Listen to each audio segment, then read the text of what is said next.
ఏ జెండా చూస్తే ప్రతి భారతీయ పౌరుడి మనసు పులకరిస్తుందో, ఏ జెండా చూస్తే దేశం యావత్తు గర్వంగా తలెత్తుకుంటుందో, ఏ జెండా చూస్తే ఒక ఉద్వేగం అనుబంధం కనిపిస్తుందో అదే 3 రంగుల జెండా, మన జాతీయ జెండా, ప్రపంచంలోని అతి శక్తివంతమైన జెండా, మన తెలుగువాడు రూపొందించిన జెండా మనందరికీ గర్వకారణం అని చెప్పి మరొక్కసారి విజ్ఞప్తి చేస్తున్నా.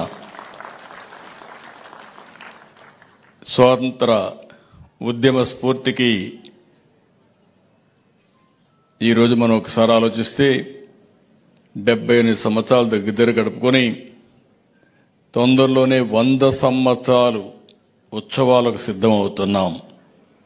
అందులో భాగంగా ఆజాదీ కా అమృత్ మహోత్సవ్ ఒక కార్యక్రమాన్ని తీసుకుని ప్రధానమంత్రి గారు ప్రతి ఒక్కరిలో ఒక దేశభక్తిని పెంచాలి అనే ఉద్దేశంతో హర్ ఘర్ తిరంగా కార్యక్రమానికి శ్రీకారం చుట్టారు.